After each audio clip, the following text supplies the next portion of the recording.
We just bought this, our second investment property, for only $24,632. Now, I'm sorry for the clickbaity title.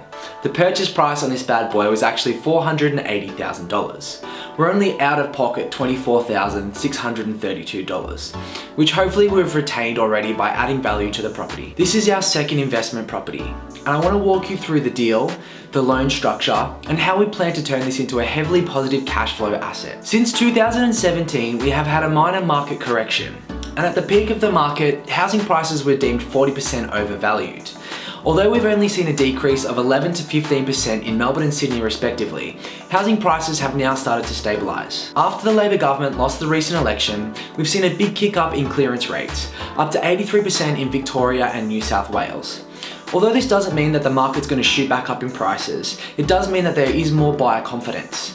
And if the RBA keeps dropping the cash rate, hopefully borrowing money becomes more accessible. I purchased my first investment property back in 2016. And we rode the wave all the way to mid-2018 when housing prices started to drop a little bit heavier.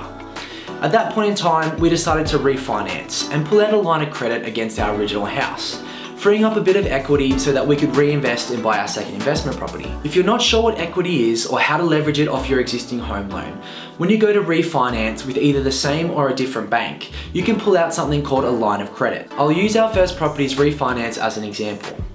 We bought it back in 2016 for $415,000. At that time, we needed a 90% LVR, which means that we borrowed 90% of the money from the bank, also meaning you have to pay lender's mortgage insurance. So our total borrowed amount was $374,000. Now, when we got it revalued in early 2019, we got it revalued for $580,000. We switched banks at this time to get a better interest rate. And with a new evaluation on an 80% LVR, we were able to get a loan of $464,000. Now, if you've only ever been told to pay off your home loan as quick as you can, you may be asking yourself why anyone would pull out more money against their home loan. Because we can leverage this additional equity to buy another investment property. So by the time we refinanced, our original mortgage was down to $364,000, meaning we had a separate line of credit, not against our original mortgage, but a separate line of credit of $100,000, just sitting there, interest-free, ready to use whenever we wanted to for the next investment. In the time between refinancing and finding our second investment property, I set up a family trust account, which is much more secure to buy your investment property in than buying it in your individual personal name. It's a little bit more costly, it costs about $2,500 to set up, but it provides significant asset protection for the life of your asset. Meaning if something was to happen to our first investment property, or one of our businesses was to go under in our individual names, our second investment property would be secure in its own entity. Because our original investment gave us about 13% growth per annum, we decided to buy our second investment property in the same area, just a little bit closer to Melbourne CBD. Once we had our pre-approval of $500,000, which was the maximum that we wanted to spend, we had narrowed down the criteria of price, area, and type of dwelling that we wanted to buy. After 4 months of scoping, going to open homes, and attending auctions, we finally stumbled across this house. It was going to auction in 2 weeks, and they were asking $480,000 to $530,000. Now, after 4 months of research, I knew at the bottom end of this range, we were under market value. Our initial interaction with a real estate agent was key. We looked like two young newlyweds coming to buy our first home. So we used this to our advantage, and we got some critical information out of the agents that we usually wouldn't have if they thought that we were investors. The first one is that they had low inspection attendance. Now, you can't always take this information for granted from a real estate agent, because sometimes they will play you. But after attending a few open homes, we realized that it is actually true, and there wasn't many people turning up to inspections. The second one was that the previous owner had passed away, and their estate owner was selling the property for the family, both being a big green light.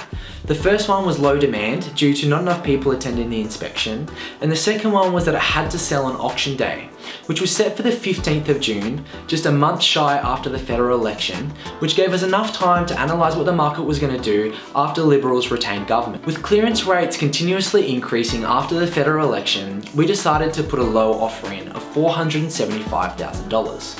This put the vendors in a very awkward situation because there hadn't been much interest prior to auction and they knew they had to sell in a low market. They reluctantly came back at $490,000, and from there we just stood firm at $480,000. Eventually they accepted, and we handed over our 5% deposit of $24,000, meaning that we only had to pay $456,000 at settlement plus stamp duty. Our total outlay was $508,632. This included conveyancing costs, stamp duty, bill amendments, and the total purchase price of our property. On an 80% LVR, we're allowed to borrow $384,000, and we had that initial $100,000 of equity from our investment property sitting in a line of credit. So in total, we had $484,000 of borrowed money, meaning we only had to fork out $24,632 of our own money. Our first investment property has been set up as an Airbnb, and we plan to do the same with this second one, meaning there's going to be more of an upfront cost, but it's going to be a better long-term return on investment. If you want to learn more about how to set up on Airbnb or the numbers that we're going to run on this property, hang out for part 2 of this series. As always, seek your own professional financial advice for your current situation. These videos are just my opinion and how I've achieved the results that I have.